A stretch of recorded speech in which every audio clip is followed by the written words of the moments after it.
কুমড়ো শাকের রেসিপি হয়তো আপনারা অনেকে অনেক রকমভাবে ট্রাই করেছেন, পেঁয়াজ দিয়ে, চিংড়ি মাছ দিয়ে, কিন্তু এইভাবে আমার মতো একবার নিরামিষ রান্না করে দেখুন, খেতে খুবই ভালো লাগে।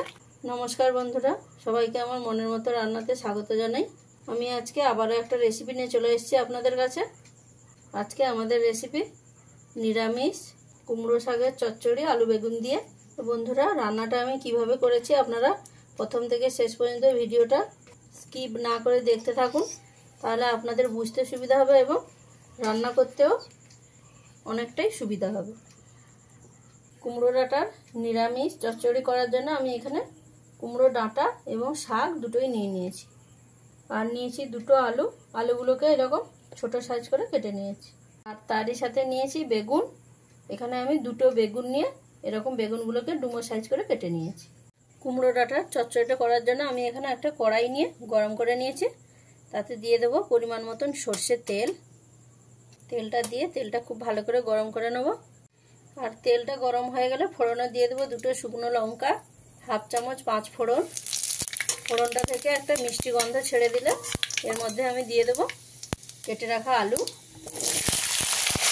আলুর মধ্যে দিয়ে দেবো পরিমাণ মতন লবণ, পরিমাণ মতন হলুদ গুঁড়ো দিয়ে এবার আলুটাকে ভেজে নেব ভালো করে।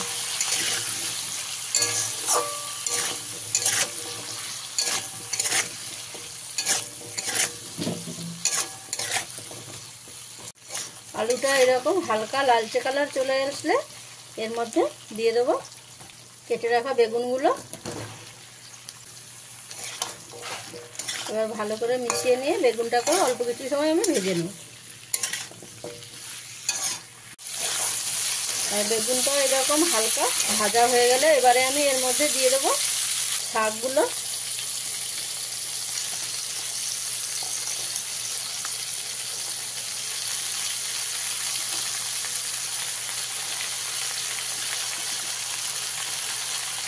দিয়ে খুব ভালো করে মিশিয়ে দেবো।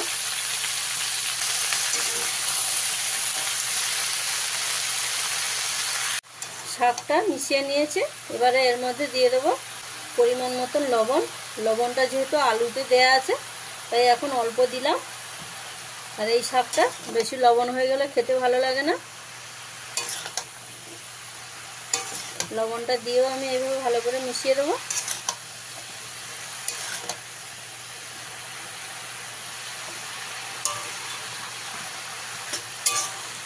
আর মেশানো হয়ে গেলে ঢাকা দিয়ে দেবো।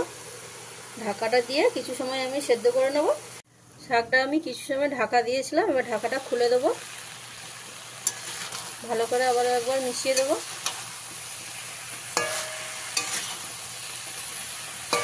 মেশানো হয়ে গেলে ঝালের জন্য আমি এখানে 5-7টা কাঁচা লঙ্কা দিয়ে দিলাম। দিয়ে আবারও একবার ভালো করে মিশিয়ে দেবো। এইভাবে মাঝে মাঝে ঢাকাটা খুলে এরকম মিশিয়ে দিতে হবে, নাহলে সবজিটা পুড়ে যাওয়ার সম্ভাবনা থাকবে। মেশানো হয়ে গেলে আমি আবারও ঢাকা দিয়ে দেবো। ঢাকা দিয়ে আবারও কিছু সময় সবজিটাকে সেদ্ধ করে নেব। কিছু সময় পরে ঢাকাটা আমি আবারও খুলে দেবো, দিয়ে একবার ভালো করে মিশিয়ে দেবো।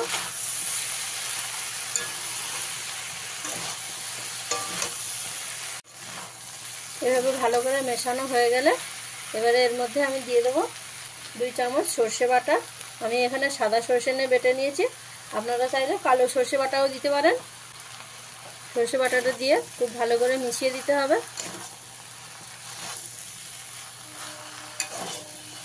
ভালো করে ভেজে নেব। আর সবজিটা ভালো করে ভাজা হয়ে গেলে এখানে আমি জল দিয়ে দেবো পরিমাণ মতন। মিক্সি ধোয়া জলটা আমি দিয়ে দিলাম। তারই সাথে আরও অল্প কিছুটা পরিমাণ জল দিয়ে দেবো।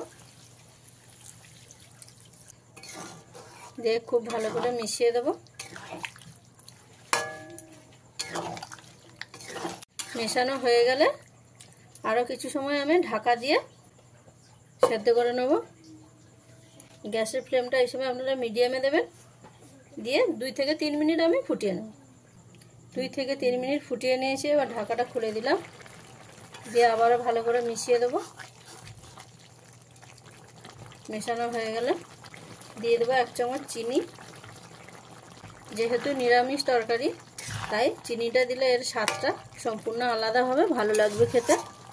কুমড়ো শাকের রেসিপি হয়তো আপনারা অনেকে অনেক রকমভাবে ট্রাই করেছেন, পেঁয়াজ দিয়ে, চিংড়ি মাছ দিয়ে, কিন্তু এইভাবে আমার মতো একবার নিরামিষ রান্না করে দেখুন, খেতে খুবই ভালো লাগে।